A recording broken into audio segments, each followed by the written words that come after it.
Hey there, Eric Saunders with Youth Football Coach's Handbook, and we are back. We're still in the preseason checklist, and we are now talking about player and parent surveys. And I briefly touched on this when we were hopping around back in Google Docs, and I'm going to show you a really great resource right now for using surveys for your team. I think it's actually a little bit easier than using Google Docs, and it's specifically designed for surveys, that's why. And it is also free, which is a great price and very affordable. So we're going to hop on down here, and let's see if we can go ahead and click on the tab. So the thing we're going to be talking about today is called SurveyMonkey, and Surveymonkey.com, which I'm going to go ahead and just bring up the website. Surveymonkey.com is a surveying application that's on the internet, and you see that you can use a professional subscription for $19.95, but you can also use a free edition, which is what I've been using for about the past 3 years. So I use this for my work. I use this for everything. It's a really great tool. And I'm just going to quickly show you the top here. It's got a button for create a survey, your surveys that you've already made, address book so that you can just import your team in there, and a place for your account information. I'm going to click on my survey because I just really want to share that with you and just show you how that actually flows. I've got a parent survey and I have a player survey, and before the season starts, I put it out in the link, put it out to them, and I ask for everybody to do that. And you can see over here, I've got 23 people on my team. I've got 21 parents and 17 kids to take the survey. So, and what's in the survey is stuff that I feel like that they may not tell me if I just walked up and asked them, or they may tell me something that they think I want to hear, which is not the truth at all. I want honesty, and people don't want to hurt your feelings, and they don't want to seem like hey, my kid should be the quarterback type of person when they know that I'm going to be the person who decides where their kid goes. So people do things for funny reasons. It's a strange relationship between coaches and parents. So what you'd like to know is how to make a great season for the kid, and I really want the kid to be a happy camper and have a great season. If I know he wants to be a linebacker and he's not a linebacker, well, I can at least explain to him sincerely that he's not a linebacker, but talk to him about how we're going to develop him for the future, and that maybe someday he will be a linebacker, and give him something to work towards. Very powerful thing to do, and I'm just going to click on the player survey first and bring it up, and it is certainly not going to be on the psychology test, I'm sure, but I've included questions such as, what is your name? How old are you? Have you played before? And if you have a team of guys that you don't know, this is kind of beneficial. This is a great question. If you had to choose, would you rather run the ball or tackle someone? And that says a lot about a kid, I mean, they can't do both. In Pop Warner, they can't do both. In the first half, at any rate, they have to wait. So that gives you an idea of how they feel about football. And, they're young kids. They play Madden. They either, they play in the backyard. They either like defending or scoring. So I ask them what their favorite food is. I like to know that, just as an interesting question. This is a very good question, I feel. If you were a superhero or a cartoon character, who would you be? And Spider-Man seems to be the main guy this year. There's a couple of SpongeBobs out there, and there's a couple of other folks, but that's the main one. I always ask this question, which is, what's more important to you, playing football regardless if you lose, or winning football regardless if you play less? And it is about 95%. There are a few that check winning even if I play less, but almost every single kid does not care if they win. They cannot stand sitting on the bench.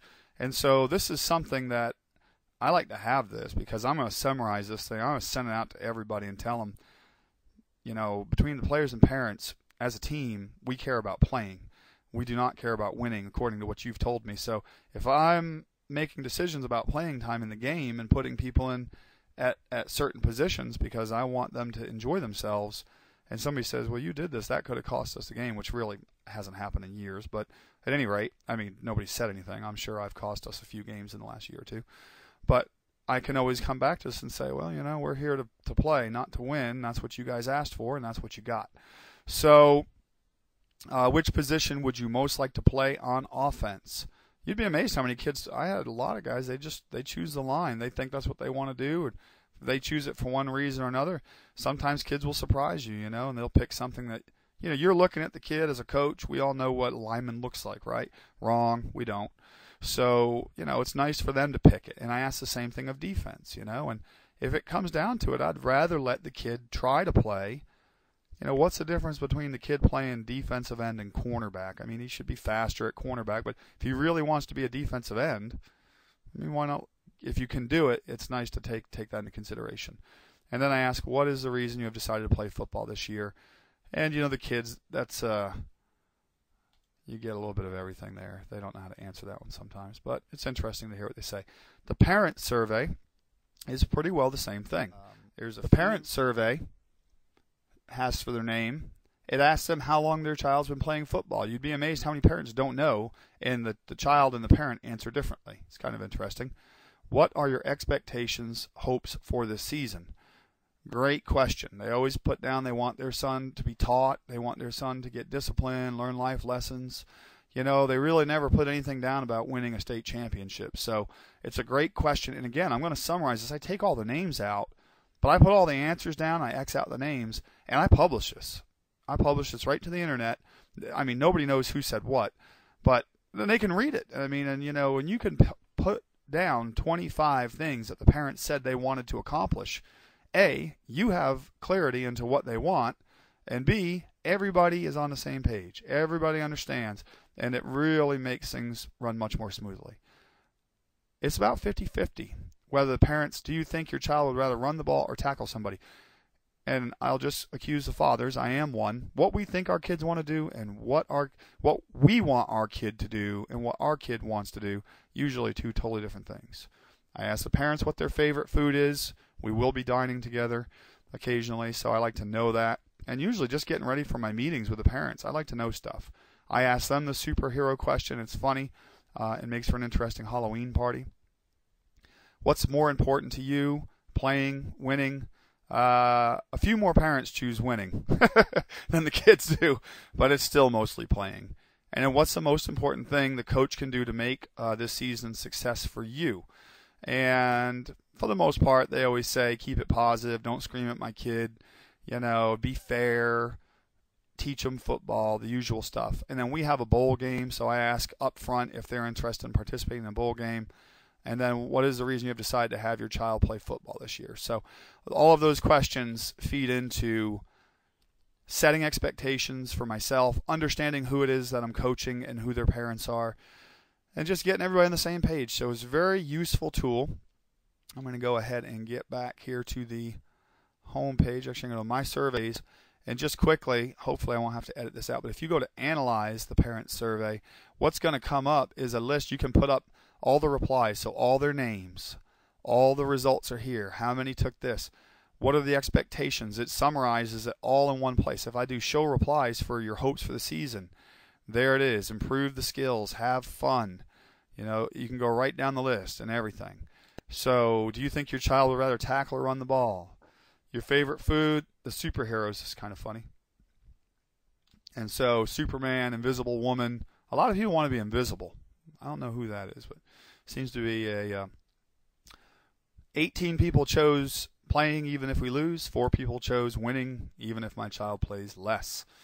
So there's no names associated there, so nobody gets their feelings hurt. The most important thing a coach can do to make your season successful. There they are. Make practice fun so I don't have to make my son go each week. That's funny. It's not about a success. Involve our kids more. Be fair to my son. And you see they're using their child's name quite a bit. And that pretty well tells you that as a football coach, you're in a sensitive situation. People love their children.